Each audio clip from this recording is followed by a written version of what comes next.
আসসালামু আলাইকুম ভিউয়ার্স, সকলকে সকালের শুভেচ্ছা জানিয়ে শুরু করছি। এই তো রান্নাঘরে পারাপারি সকালবেলা উঠেই এক প্রকারের যুদ্ধ শুরু হয়ে যায় আমাদের মায়েদের ও গৃহিণীদের। শরীর খারাপ থাক, যতই শরীর না উঠুক বা অসুস্থতা থাক, ছেলে মেয়ের জন্যই এই কষ্টটা করতে হয়। সকালে কারো স্কুল, কারো ভার্সিটি। আমরা যারা মায়েরা আছি তাদের টেনশন থাকে যে বাচ্চা স্কুলে যাবে, কি খাবে, কি নেবে, টিফিন বা নাস্তাটা করার জন্য কি দিব বা কি খাওয়াবো। আর এই জন্যই আগে থেকেই আমাদের সিদ্ধান্তটা না থাকে যে কালকে সকালে কি হবে।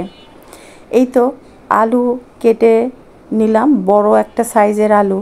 আর হ্যাঁ, এই বড় বিদেশি আলুটা হওয়াতে কিন্তু কত যে মানে সময়ের সাশ্রয়ী হয় মাঝে মাঝে বুঝতে পারি। আপনারা কি বুঝতে পারেন? দেখা গেল যে দেশি 4টা 5টা 10টা আলু কাটার থেকে বড় সাইজের একটা আলু কেটে নিলে খুব সহজ হয়ে যায়। যখন বেশি ব্যস্ততা থাকে তখন কিন্তু এই সহজ জিনিসগুলো বেশি কাজে আসে। হাতে তৈরি করে নিলাম রুটি। লাল আটা রুটি সিদ্ধ করি নাই একবারে, তবে ফুটন্ত পানি দিয়ে আটাটাকে ভালো করে একটু মথে বা ছেনে নিয়েছিলাম।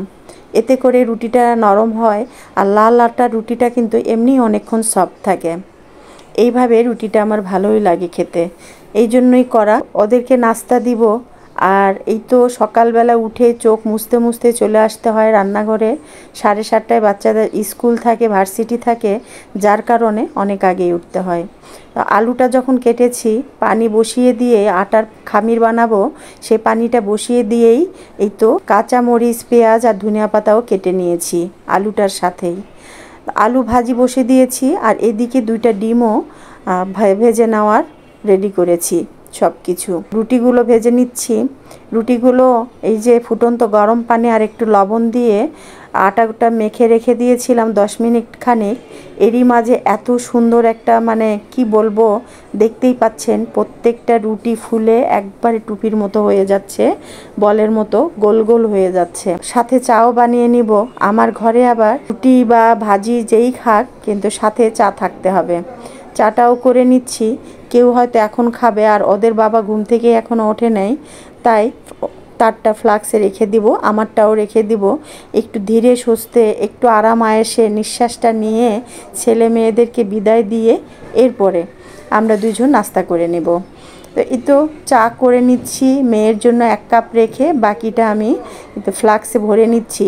কারণ তৈরি করা চা কিছুক্ষণ পরে আবার গরম করলে আগের সে স্বাদটা পাওয়া যায় না। তো এই মুহূর্তে আমার কোন আপুরা বা আন্টিরা রান্নাঘরে কে কী করছেন, নিশ্চয়ই অনেক ব্যস্ততায় কাটছে, তাই না? তো অনেকে অবশ্য রেডিমেড নাস্তাগুলো কিনে নিয়ে এসে ফ্রোজেন করে রেখে দেন। তো আমার ঘরে আবার এটা চলে না, আর চললেও দেখায় যায় পোষায় না। নিয়ে আসছি, 2 দিন গেল, এরপরে আর ছেলে মেয়ে ওটা খেতে চাচ্ছে না। আবার ওই হাতেই তৈরি খাবে কিন্তু খুব একটা না, দেখা যাবে যে 2 জন মিলে একটা রুটি খেয়েছে কি না। কিন্তু এই তো কষ্টটা ঠিকই করতে হয়। আর রুটিটা সকালবেলা আমার ঘরে বেশিই চলে। রুটিটা দিলে তাও একটু খাবে, অন্য কিছুই খাবে না। ছুটির দিনে খিচুড়ি চলে। তো কালকে ডাল রান্না করেছিলাম, ডালও ছিল একটু, আলুর ডাল। তো ভাবছি সেটা যে যেটা দিয়ে খাবে। তো ডিম ভাজি আর রুটি আর চা এটা খাবে মেয়ে। আর ছেলেটাকে কি দিব, নাস্তাও টিফিনটাও তৈরি করে নিয়েছি। তেমন কিছুই না, ব্রেড ছিল ফ্রিজে রাখা 2-3 পিস, সে ব্রেডটা একটু কোনাচা করে কেটে নিয়েছি, বেসনের একটা গোলা তৈরি করে নিয়েছি, তারপরে একটা ডিম ভেঙে দিয়েছি। বেসন আর ডিম একসাথে ফেটিয়ে নিয়ে সেই গোলাটার মধ্যে তৈরি করে নিলাম আমি। এই ব্রেডটা দিয়ে চুবিয়ে চুবিয়ে তেলে ভেজে নিলাম। খুব সুন্দর একটা স্ন্যাক্স বা টিফিন, বাচ্চারা পছন্দও করে, আমার বাচ্চারা তো করে। তো এই তো ডিমও একটা কিন্তু কথার ফাঁকে ফাঁকে ভেজে নিলাম। তো আর হ্যাঁ, এত ব্যস্ততার মধ্যে কিন্তু ভুলেই গেছি, আমার আপুরা, আমার ভাইয়ারা কেমন আছেন, কে কোথায় থেকে আমার ভিডিওটি দেখছেন। তো যে যেখান থেকেই দেখেন, যদি ইউটিউব থেকে দেখেন অবশ্যই সাবস্ক্রাইবটা করে দিবেন। আর যদি ফেসবুক থেকে দেখেন অবশ্যই ফলোটা করে দিবেন। সকলে ভালো থাকবেন, দোয়া করি দিনটা কাটুক খুবই ভালোভাবে। আজকে এখানেই শেষ করছি। শুভ সকাল।